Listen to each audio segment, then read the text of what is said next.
Good evening, Drew. It's Thursday. I get to talk to Paul. How you doing? A little tired, but otherwise not too shabby. How you doing? Ooh, you're tired because. Oh, work. Just Oh, work. okay, okay. Work. You didn't. No, You didn't. no. You didn't stay up all night playing Cyberpunk. Okay. Lord, no. This week is not a good week for me and staying up late and stuff like that. So, You want to talk about it or? no, it's just work stuff. Lots of stuff. Got a big thing happening like early Saturday morning. So I'm trying to bank as much sleep as I can because I probably won't get much this weekend. So, Mm. yeah. But it's all good. It's all good. Okay. You want to talk about that first? We can just lead with it. Well, I don't know. Do you want to talk about it? Because if you haven't played it yet, I don't want to talk about plot or anything. We can talk about it. No, I've played about an hour and a half. Oh, so you have played it? Yes, Okay. only an hour and a half. So, which is, as you know, if you played it, practically nothing.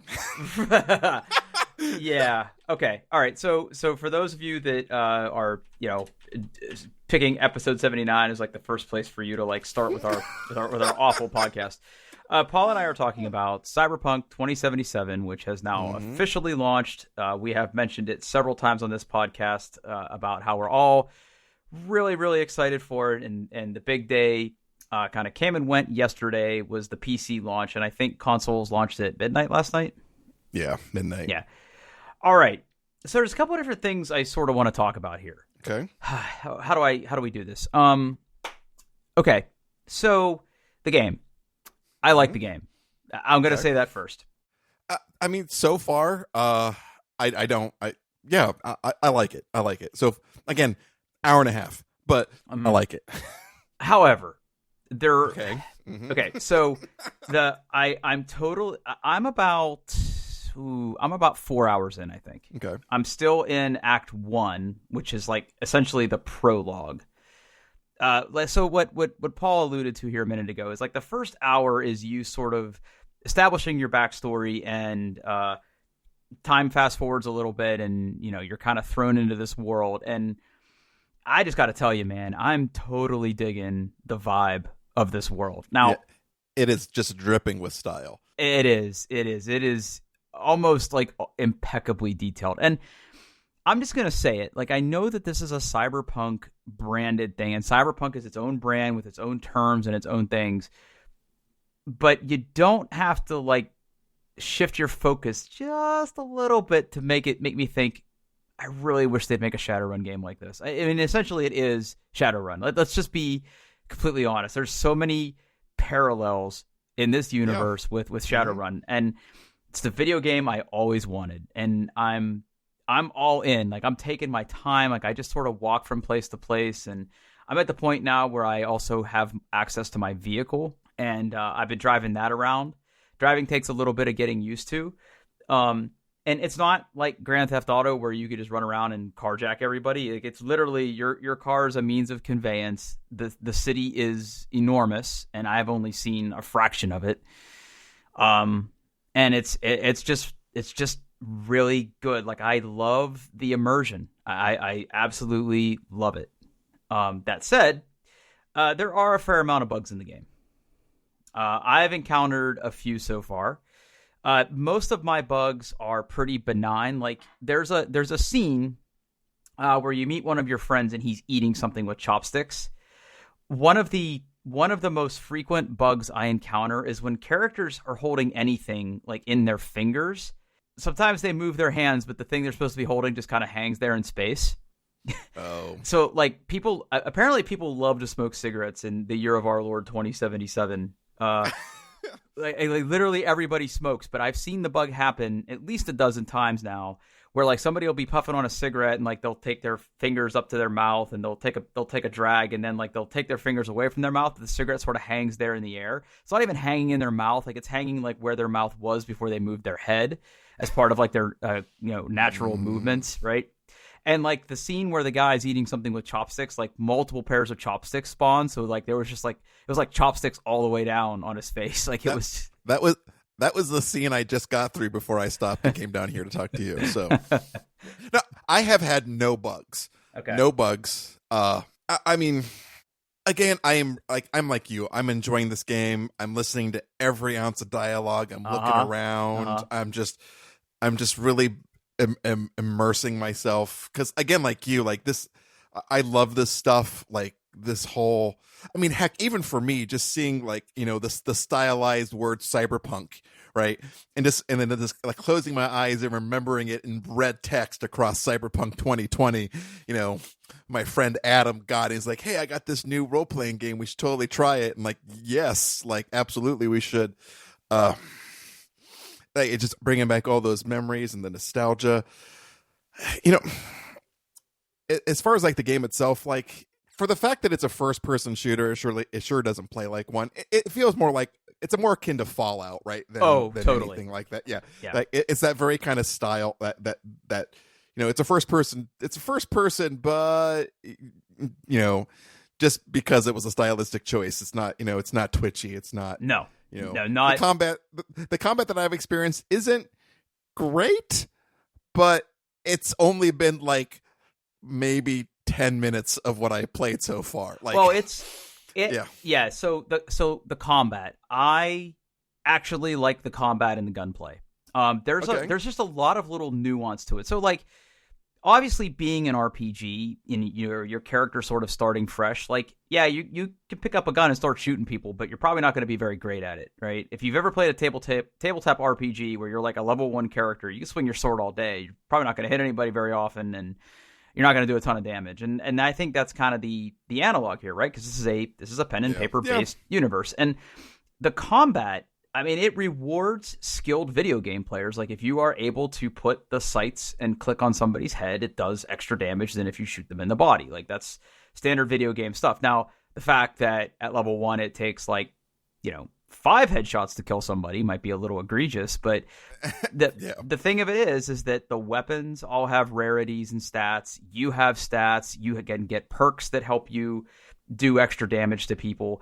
But in terms of actual gunplay, I really like it because there's just, like I said, there's just a little bit of nuance to it where, like, when you're behind cover and you aim, like, you sort of like pop up and pop back down. If you're next to cover and you aim, your character will sort of automatically lean around cover to take shots. Like, it's extremely intuitive in that you don't have to hit a bunch of keys to do that, because in like other games with like, Call of Duty or Battlefield or something where there's a lot of controls for getting into cover or leaning or things, I just thought it was like pretty intuitive the way that they did it.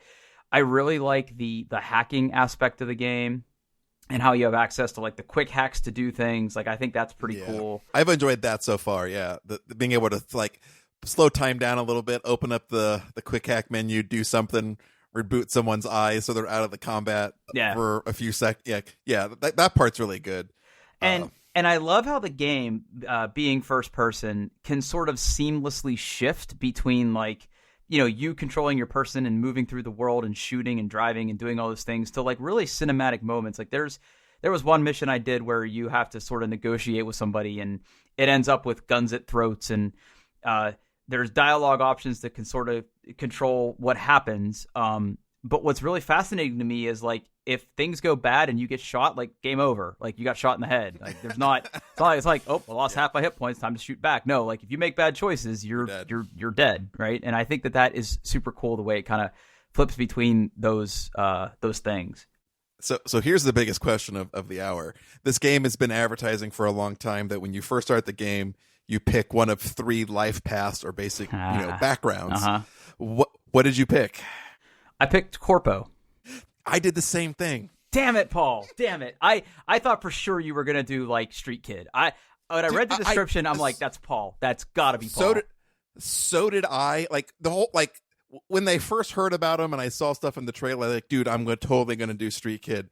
But I sat down to play, and I just saw that Corpo. He's like, you know what? That would be a really interesting, like, I wonder what that story's like. And that's what really got me. Is I put on my my RPG brain on. I'm like, you know what, that'd be a really interesting story. Is because I know it's a very street level. Like, you're playing like V the character you are. He's an edge runner, doing crimes for money and stuff. And like, I wonder what happens.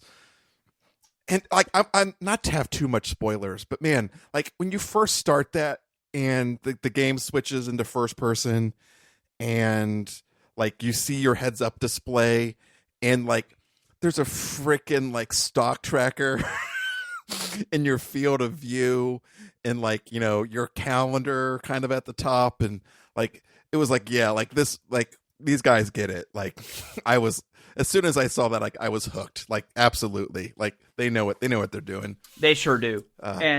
And for me, it came down to either the Nomad or the Corpo. I thought it'd have been cool to start outside the city and sort of go into it. But I went with the Corpo life just because I don't know. I think I identify with that a little bit more. And it's fascinating because insofar that I can tell, the only thing that has given me is a sort of obviously a different intro to the game, because all those 3 life paths, I think, basically spit you out at the same place at the end of them, but they are interesting. And I feel like the Corpo one, like you sort of have to not dwell on what people are saying. You sort of have to infer a lot, which I like.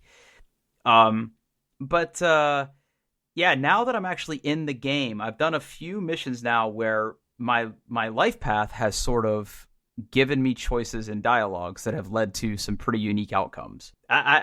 You'll get there. If you're only an hour in, like once you actually start doing like real jobs, you'll sort of see how that plays out. I was playing a little bit before this podcast, and I just got to my first brain dance, and that's something. We'll talk more about that after you do it. I don't want to ruin anything, but it's a pretty unique experience.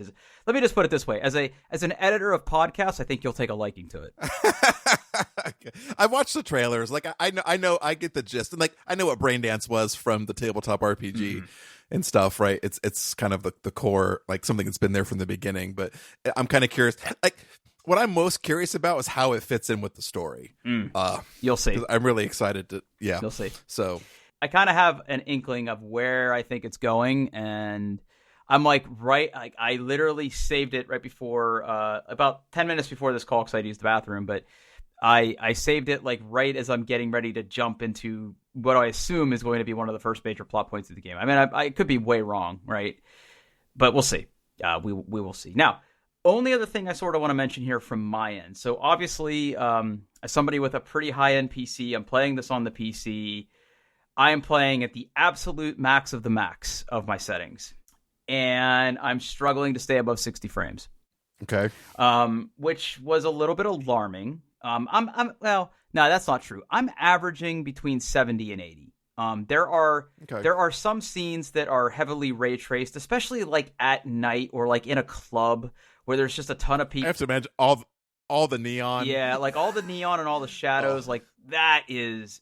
I'll tell you what though, it looks really good. Like I'm like physically impressed. Like literally parts of me are like, I've looked at certain vistas in this game or certain areas that I've visited in this game with like mouth agape, just like at how good this game looks. And like, I'm not saying you have to run out and buy a $2,000 video card to get the most out of this game. That's not what I'm saying. Now, you know, if you want to experience like ultra ray tracing, and like I sort of was reading some of the reviews, like Tom's Hardware and a couple other sites did like a performance comparison of the game. And what's hard for me is that I'm not playing at a true 1440p and I'm not playing at 4K. I'm playing on ultra wide, right? So okay, right. It's a lot of pixels. It's not as many pixels as 4K, but it is a lot more than traditional 1440p. So like, whenever I see like performance metrics of, you know, ultra ray tracing with DLSS on and all that stuff, like I sort of have to look at the 4K number and I have to look at the 1440p number and sort of like adjust my expectations and say, I'm not going to land right in the middle of that. I'm probably going to land closer to the 4K side than the 1440p side. I'm sort of hoping that, you know, there's maybe some more optimization to be done, or there was literally a graphics card driver that dropped yesterday that I didn't realize. So like I played like the first hour of the game and I was like, man, this performance isn't great. Like beginning to question my entire life and my choice of where I spend money. But no, now that I got that latest driver, it seems to help. But yeah, the game is just phenomenally gorgeous. Like it's just ridiculously gorgeous. Now me as a filthy console gamer, The game looks fine. It's definitely it's. In fact, that's probably my biggest disappointment so far has been the graphic quality on the PlayStation 5. It's obviously it's not optimized for the PS5 yet. Technically, I'm playing the PS4 Pro version. There's no ray tracing. It does run at 60 frames a second on the PS5, which is nice. But like the game looks like it was like 5 years ago, right? There's better games out there for the PS4 and the PS5, especially that have much, much better graphics. Much better lighting effects, much better shadow. It's fine. It's fine. It's fine. I definitely get the feeling that they put all of the wood behind the PC Aero and the performance on the consoles, or let's just get it working enough that we can ship it, which is fine. I respect that. It's fine. And the PS5, like the next gen console, like the Xbox One Series, whatever it is, and the PS5 versions are coming like next year, where they really take advantage of it. So I don't want to like judge it too much because they're not really taking advantage of all the hardware. But even for a PS4 game, it's adequate. It's nothing remarkable. I saw a funny video today where somebody was playing the PS4 version and it did not look good. It did not look good. Yeah. I have to find the video. Oh God, where did it go? I was just watching it right before this. I'll find it. I'll send it to you. It's absolutely hilarious. Yeah. It's hilarious and it's also sad. I mean, it's tough. Like, this is a big game, from what I understand. Like, it's complicated. It's nested. Lots of side quests. Lots of NPCs. They're developing it for all the ranges of PC hardware. 2 different consoles across 2 different generations. Like that's a lot of stuff. So like I'm not going to begrudge them that there's some issues at the beginning, or it doesn't look the best on my brand new console. I'm just wondering if they should have just like said, you know what, guys, listen, we would love to support you on PS4 and Xbox, whatever the last one was. Yeah. But they obviously want to move as many copies as they can, and the game is playable. Mm-hmm. But yep. Oh yeah. I don't know.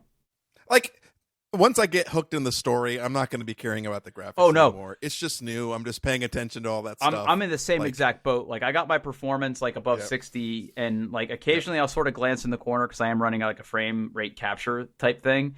Occasionally I'll glance up there just to make sure that it's not like that I'm getting the most for my money, but. Oh man, it's so good. It looks so good. Yep. Yeah. Like in a week I won't even be talking about graphics. It's going to be about story points and what's going on, and I'm really excited for the whole Johnny Silverhand story cuz I know his background. Like I know See, I know nothing. I know nothing. Yeah, so like I knew who Johnny Silverhand was from the first game. Again, and I kind of got the plot, and they kind of retell his story as the first piece of fiction in Cyberpunk Red, the updated tabletop RPG. So I'm excited to get into that just because, yeah. And honestly, that's also kind of knowing what I know is also what kind of drove me to pick Corbo. Okay. Okay. Say no more then, because I know nothing. I've never played this game. I've never played a Cyberpunk game. I'm only I'm it's in my periphery just because of the things that I like, right? But I don't know the deep stuff, the deep cuts that you know. So I'm gonna ask you to stop. I'm gonna stop. All right, we're gonna stop. We're gonna move on. That's enough. That's enough of this of this edition of the Paul and Drew Cyberpunk podcast. Tune in next week when we talk about more plot points. No. All right, so I'm going to let you drive this next topic because, man, oh man, was my Twitter salty when this was announced. So take it away. So, Apple kind of surprised all of us with yet one more thing that they are selling this year, this holiday season. And it is a new pair of headphones called the AirPods Max. And, they are a wireless Bluetooth over-the-ear headphones. And they have the features that you would expect coming from the AirPods line, right? They have no noise canceling. They have spatial audio. They have Siri. they're made out of aluminum. And like, so let's just get the first thing out of the way, okay? Let's just talk about it. Let's get through it. A lot of the backlash for the AirPods Max was about the price. Listen, super hot take. I know that if I couldn't afford something, my natural reaction would be to be mad about it. Like, I'm just going to throw it out there, right? Like, let's just. And there's people that just hate Apple no matter what they do. So, like, if you get past that FUD, I agree. If you get past that FUD, okay. So the price, right? The price is $549 US Ranchero dollars, right? Mm-hmm. Okay, but just let's stop for a second, okay? Let's stop for a second and talk about we'll talk about some of this more a little bit later, but first of all, these headphones are made out of aluminum, right? Like almost every piece on the outside, aluminum and stainless.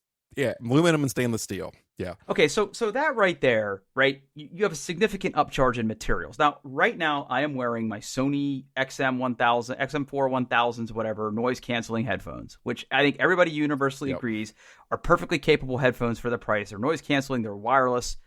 Totally acceptable.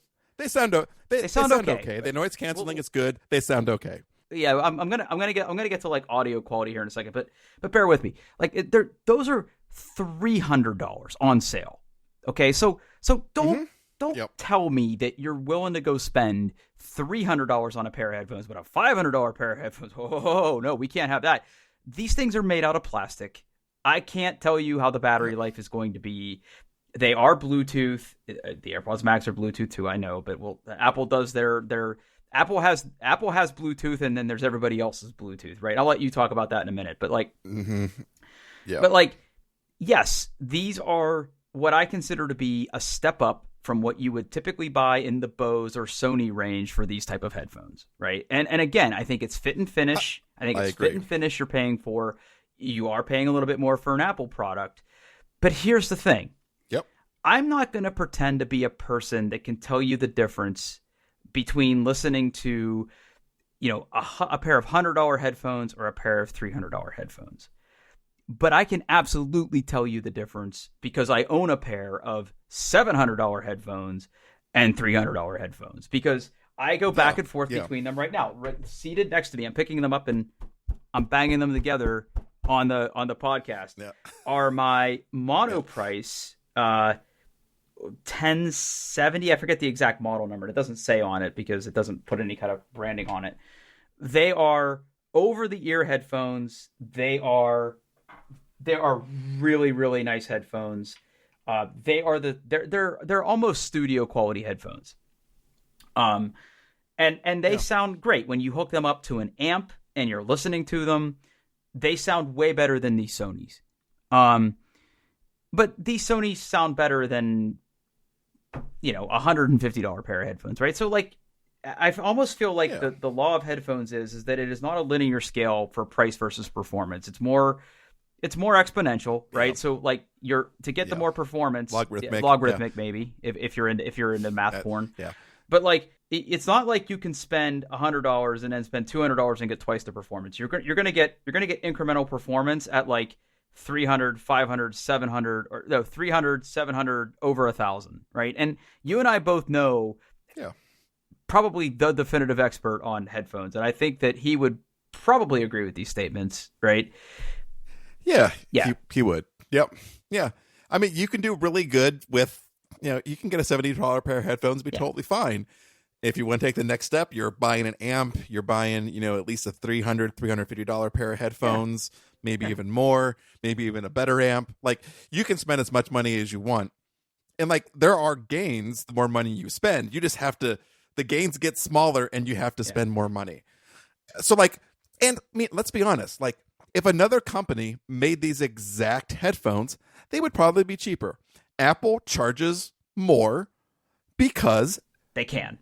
Surprise, they can. It's capitalism, supply and demand. They know they have a legion of loyal fans, and the reason that are loyal is because the stuff is usually really good. It's usually really high quality. It lasts a long time. And it all works together really, really, really nice. So I mean, there's a reason that I won't consider even a high-end Windows PC. It's not a Mac. Like it's not even on the table. Like it's not an Apple device. I like everything. It all like, especially with my multi-device lifestyle. Like even like the little things of like, you know, my AirPods now, especially with like Big Sur, that I can easily switch them. Sometimes automatically switch them between devices. Like my same pair of headphones. Like yeah, like the AirPods Pro, they're Bluetooth, but Apple adds like special sauce on top of it to make it a much better experience. They pair faster, they connect faster, they switch between devices like seamlessly. It's wonderful. So like when I saw Apple was selling a pair of, you know, over the ear AirPods branded headphones and I saw the price was $550, my first thought was, yeah, that's about right. Like it's just a different mindset. Like, yeah, of course it's going to be more than, you know, a pair of the top end Sonys or Bose, but you're that money is not just thrown down the toilet. You're getting stuff for that money. Yeah.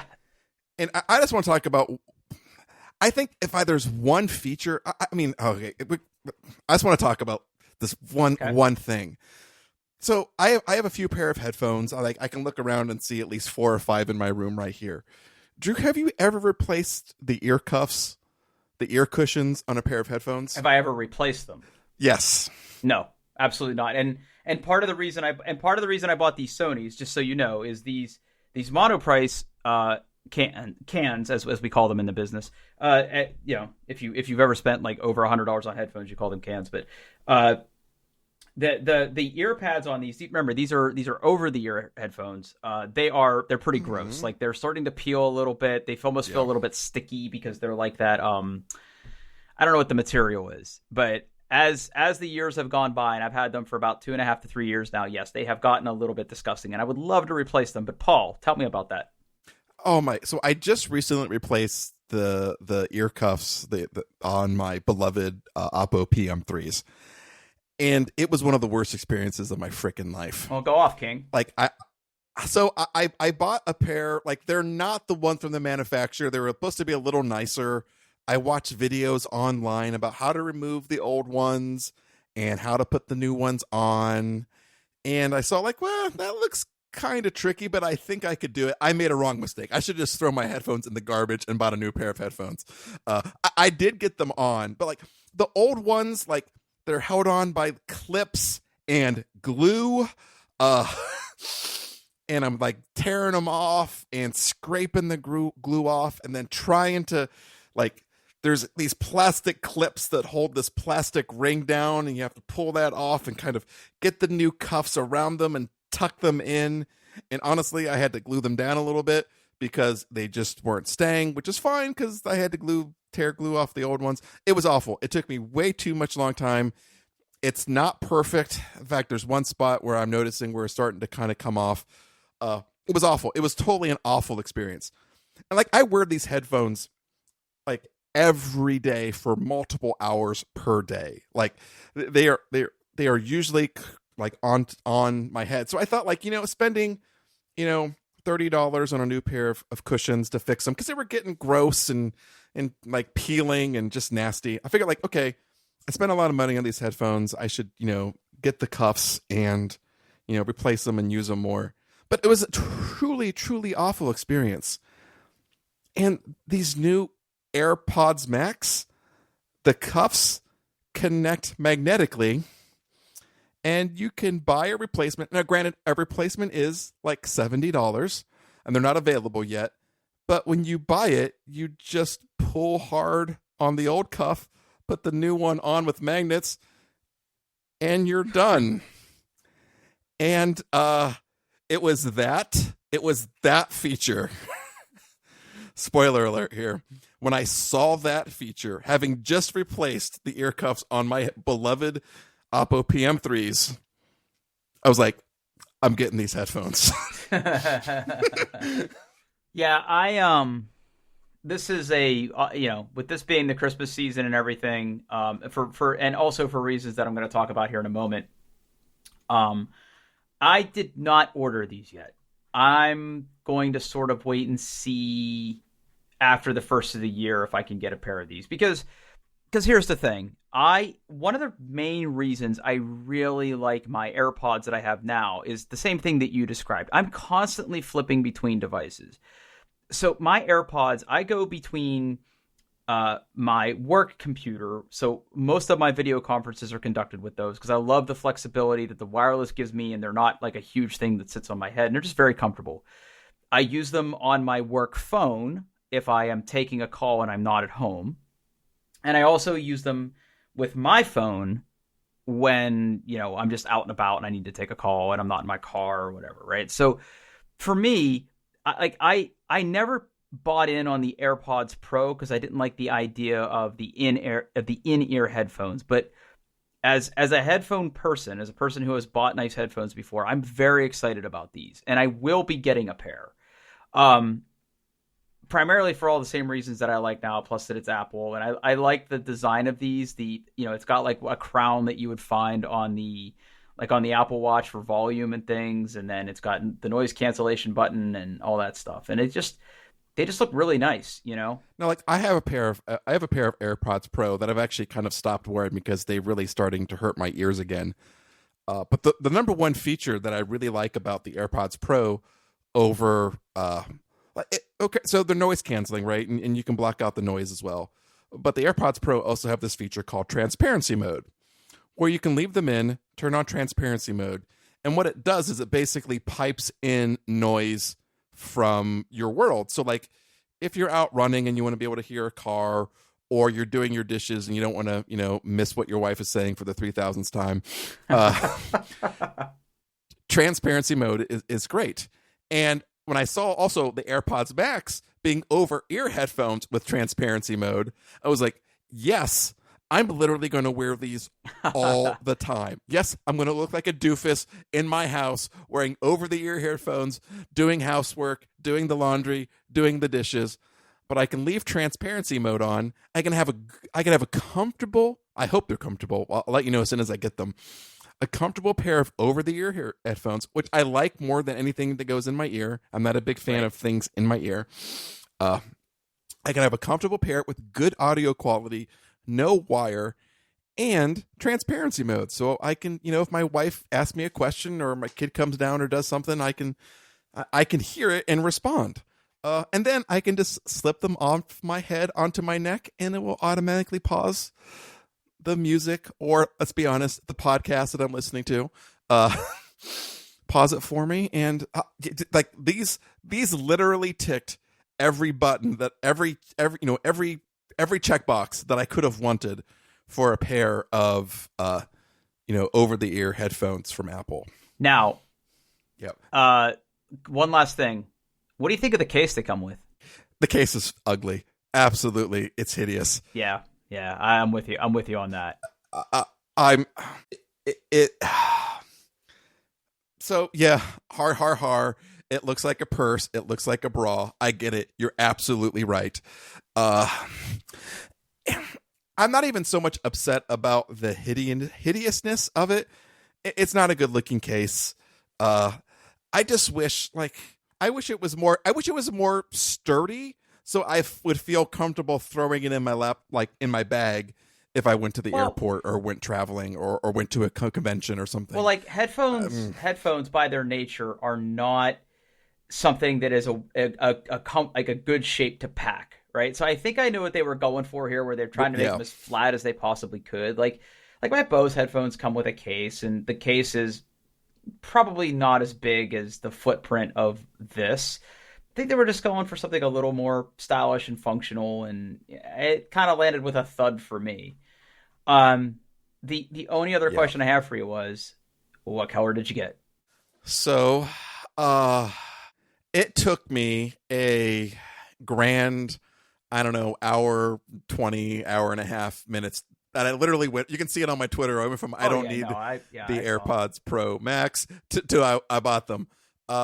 So when I sat down and I was looking, immediately the green was out. I don't like the green.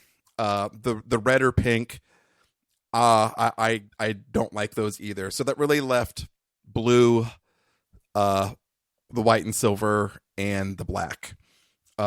Everything I've bought from Apple so far has been the blue. But those shipping times are already like into January by the time I looked at them. So I'm like, okay, I'm not upset. Black or white and silver are both fine. And then I literally looked around my office and I saw, well, that's a black pair of headphones. That's a black pair of headphones. I'm currently wearing a black pair of headphones. I'm going to get the white and silver just to have something different. A plot twist. Oh, yeah. So that's what I went with. Yeah, I'll be honest with you. I'm sort of vacillating between the silver and the pink. I like the way the pink ones look because I like the color of that headband personally. Yeah, I do like the really rich red headband. I just don't like the kind of muted gold on the on the aluminum. But I mean, the red headband is probably the best headband out of all of them. It just looks really sharp.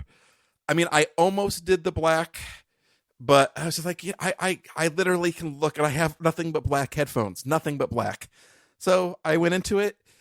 I like the silver aluminum color of my MacBook.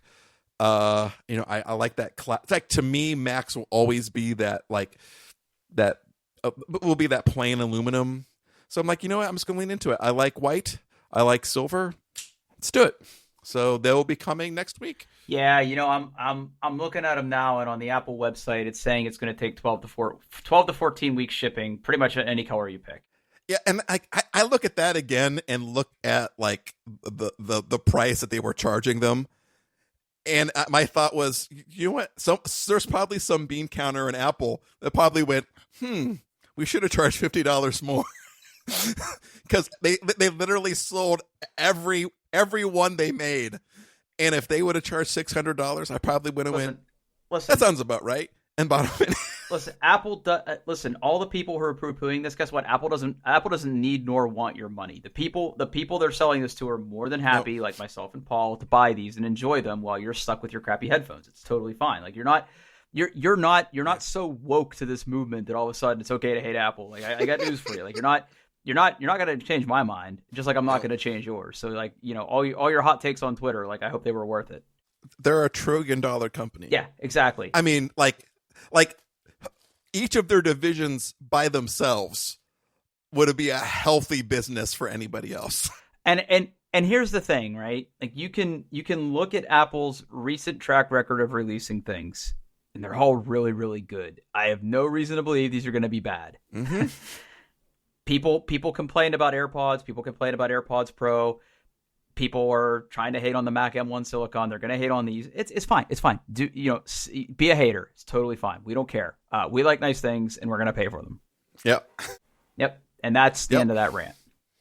Ta-da! We did it. Ta-da. Tune in next week when we talk here on the Headphone Podcast, where we talk about all our headphone hot takes. Yeah, let's see. Next week, more Cyberpunk impressions and Paul's AirPods. I can't wait for that, by the way. Okay, so the only other thing I wanna say on here is, in your comment in the doc, you say worst name ever. I don't like the name's AirPods Max. I don't like. I get it. Like pod means music because they have like the home pod and stuff. Air means small or light or wireless. Max means big. Like I see where Apple came to this, but to me, like the AirPod is uniquely that thing you put in your ear. I think it's the word pod I have the most issue with. Like, I don't know what they would have called them, and I get like they're playing on the marketing. Like AirPods are really popular. I mean, good gravy. Look at every wireless headphone being produced right now, and they're just AirPods clones. Like, I mean, let's call a spade. Like everyone's copying Apple on AirPods, which they should. Like, good for them. I don't like the name. It bothers me.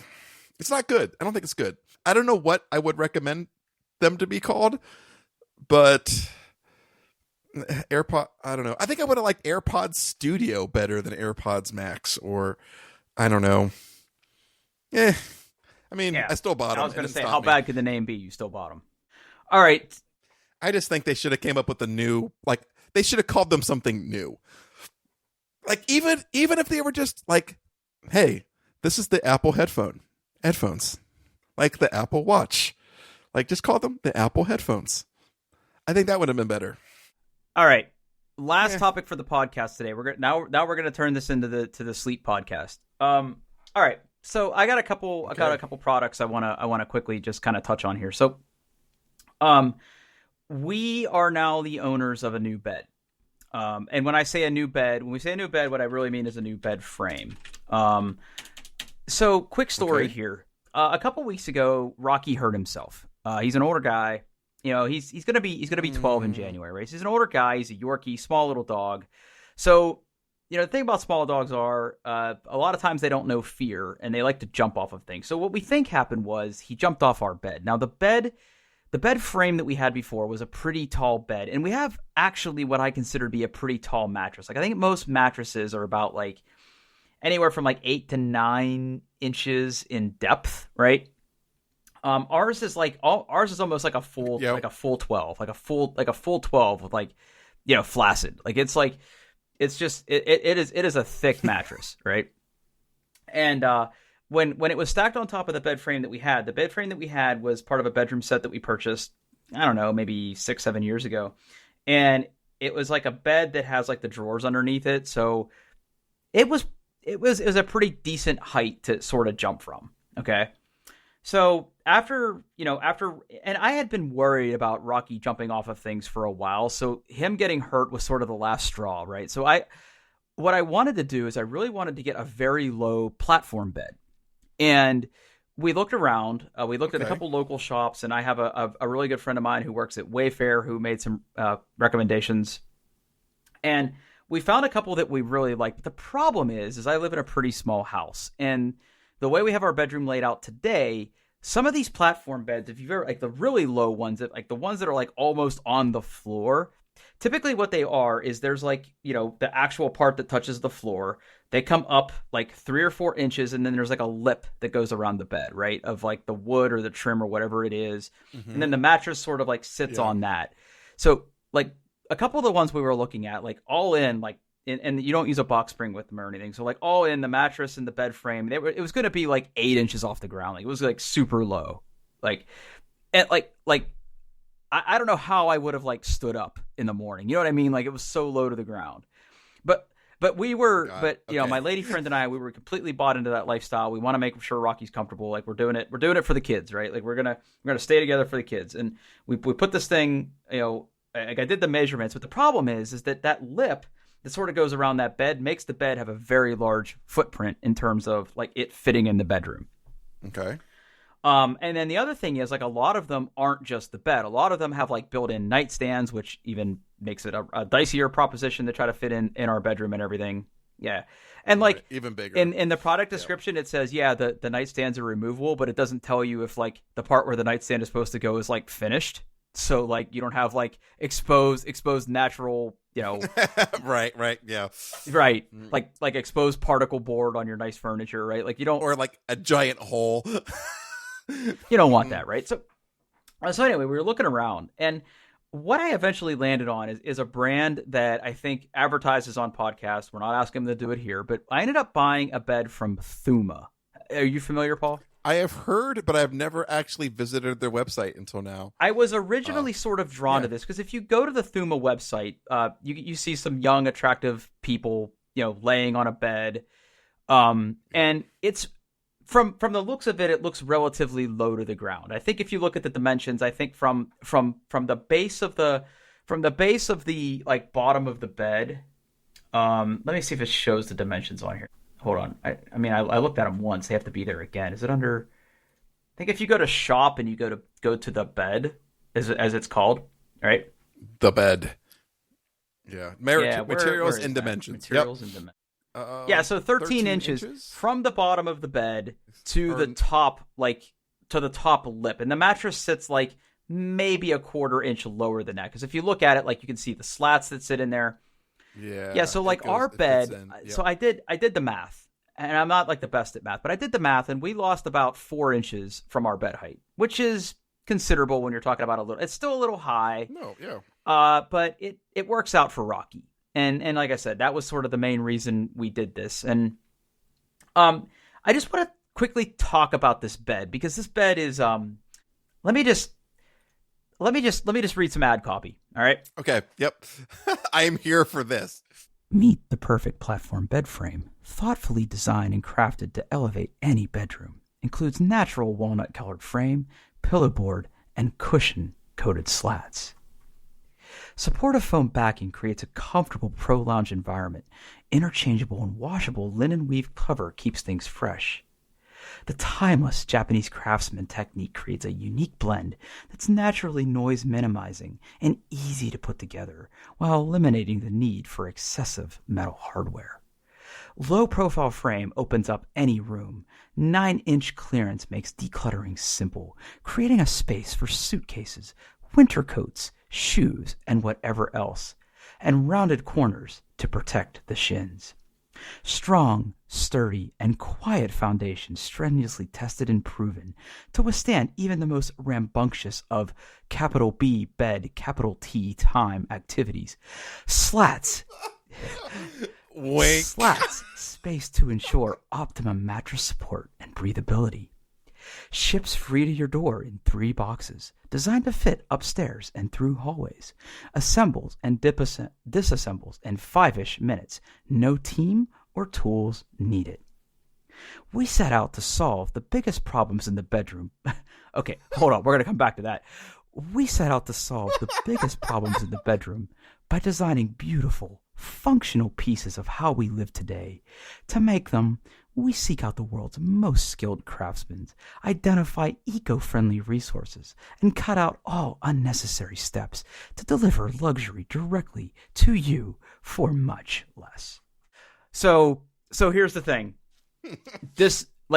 So I ordered this thing, not based on anything that I read in there. I just like the way this thing freaking looks. It does come in 3 boxes, and stamped prominently on the side of every box is designed in San Francisco. So I didn't just buy a bed here, Paul. I bought like a lifestyle. Now that said, for all those capital B, capital T bedtime activities, wink. Okay, all right. So I'm just gonna come out and say it. I had an absolute blast building this bed. First of all, okay, the way this thing fits together. If you have ever bought a bed frame before, there's usually some wrenches or some screwdrivers in your future, whether that is attaching slats or attaching headboards or baseboards or whatever, right? Or footboards, or in the case of the one we had before, drawers. This freaking thing, Paul, you get this thing. And like, if you look at the picture halfway down the page where they're showing the assembly. I'm looking at it right now. I like to think that I'm a pretty spatial guy and I can understand how these things fit together. There's literally 2 thumb screws that hold this thing together. So when it ships to you, it ships in a bunch of different like pieces, and the legs and the frame sort of like sit. It's basically held together with gravity. These joints that hold this together are designed in such a way that they sort of drop into each other. The gentleman in the little like video on the page is using a lot of force. I didn't use any force. Like, this thing just fit together, but it's not wobbly. Right? Don't take that to mean that it's not like held together firmly. It's absolutely snug, but I didn't have to press down on this thing at all. Like, it literally just kind of fit into place, and then like I give it a shake and like it doesn't make any noise. It just fits together really, really nicely. And then like there's like the outside frame, and then there's like a beam that goes down the middle, and that's like where the screws are that sort of hold it together. And then there's like what they call, like, there's a box that says the middle leg. That's where you find the middle leg, and that's the thing that sort of like goes in the middle of the bed as like a main pressure point, and that's also how you level it. But it's very well built. It's all natural wood as far as I can tell. Like, it's not like, they didn't save money by like doing a veneer or anything. It's all natural wood. And it was like, I was surprised how fast I was able to build it. Now, I will say that the boxes are kind of heavy. I managed to get them. It's wood. Yeah, I mean, the heaviest box is the box that has the slats, because the slats are actually in a roll. And just like the marketing material that I just read there, they are rolled up and they are like covered in felt. So like, if you do want to get, rambunctious and capital B bed, capital T time, like you're not, if you're on the bed, you're putting genitals and rubbing things and doing things that adults do in a bed. Or if you're like me and you just like to jump on your bed, it doesn't make any noise. Like it just nice. Yeah, it's a really good product. Now, it's like $900 all in for the bed frame. Yeah. Now, I mean, granted, listen, if you're gonna go buy a queen size bed frame, like you're gonna spend some jack if you want something even halfway decent. But I think for the price, this is a really minimalistic, really nice bed frame. I'm actually really pleased with it. Rocky seems to love it. He seems to get up and down off it just fine so far. We're keeping an eye on things. And then the only thing that I felt was weird is that the pillow board that sort of goes on the end, that is also held in place with gravity, because in the instructions it's like pull your bed away from the wall, put the headboard between the bed and the wall, and press. Ta-da! Like it's like there's no screws that hold that thing on. Like it's just kind of there. Got it. Yeah. So that was like my big project this week. Is we basically played musical beds because I only have a 2-bedroom house. So we basically got rid of the bed in the spare bedroom. And took our bed that we had in our master and put it in there. Come to find out that I didn't have a queen mattress in that room. I only had a twin, so that looks really weird in there right now. So we need to get a new mattress for that. So I'm in the market for a new mattress. So I'll gladly take suggestions via Twitter if you have them, or on this podcast if we need to, because no one follows me. But yeah, I'm in the market for a new mattress for the spare room. But yeah, so that was like sleep update number 1. And then for our anniversary this year, my lady friend bought me a weighted blanket. Oh, nice. Yes. I love it. Good. I love it so far. She bought me, I should have kept the packaging and the material, but she bought me a weighted blanket. It's actually pretty darn heavy. Like when it's on me, I can't move. Like it's like it lays on you. It's like a bunch of little bean bags just kind of thrown on you. Like the one I have is a blanket that is sort of stitched, and like the little pockets have the beads in them, and that's what lays on me. But now here's the thing, and here's a danger if you want your marriage to survive. Here's pro marriage tips from 13-year marriage veteran Drew Ferguel. We don't argue about much. We definitely argue about who stills the covers at night. So here's a little life hack for you. Get yourself a weighted blanket. Throw that weighted blanket on yourself, and in the middle of the night turn. You get all the blankets, and she can't get them back, because that blanket is now a trap, and you have all the blankets, and they can't get any of them. So there's your tip. Tune in next week for the Sleep Podcast with Drew and Paul, where we talk about all the things we use to pimp our sleep. Oh.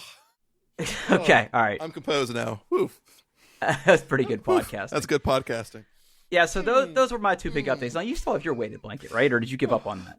I gave up on it because I also have cats, and my cats... Oh, right. I remember now. Destroyed it, and it started shedding little plastic beads everywhere, and it was awful.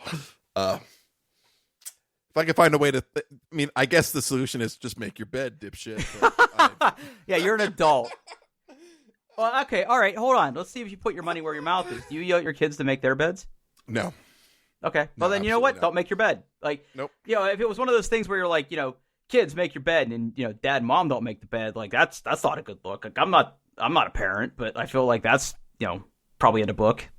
Nope. Jennifer and I are both in agreement that making your bed is stupid. Making your bed is stupid. So we don't do it. We don't make the kids do it. So all right, hold on. Okay. There we go. There's your title. There's your title. I love it. Yeah, we are make the bed people. Only, but with Rocky, sometimes he gets mad and he just unmakes the bed anyway. Yeah, so I don't know. Nice. Yeah, he's gotta get in them blankets. Well, what's funny is so we put the weighted blanket at the foot of the bed, and he's a blankie boy. Like, he loves to get in the blankets. Like we have blankets on the couch that we attempt to keep folded. So if you're over at my house and you're like, Drew doesn't fold that blanket, it wasn't me. It was the dog. All right. Because he gets in those blankets and he sort of crafts them in the shape that he wants. So the first day that we had the blanket on the bed, I heard, like, I was on a conference call and I heard him digging, right? Like I heard his paws, like, pawing at something. Mm-hmm. And I could tell right away what it was, because it was like dog claws on, like, plastic, because, like, the weighted blanket is not cotton. It's like a weird polyester blend type thing. I don't even know. Mostly cotton, I think. I think it's got, like, other stuff in it. Stuff plants crave. But he was digging at it, and, like, I went in there and he was only able to, like, move one corner, and you could clearly saw that he gave up and he just went and laid on a different blanket. Like, he's like, okay, I can't move this blanket. So that's a feature. All right. I'm spent. Let's wrap this up. Yep. As always, you can find us on the internet at doingtheirbest.com and on Twitter at doingbestpod. You can reach me at Paul Baylor. That's BAHLER. And where can we find you, Drew? Yeah, I'm on Twitter at Pittsburgh, PITTFURG. And if you're interested in watching me stream from time to time, you can find me over on Twitch at Pittsburgh, PITTFURG. Awesome. Later. All right, everybody. Thanks for listening.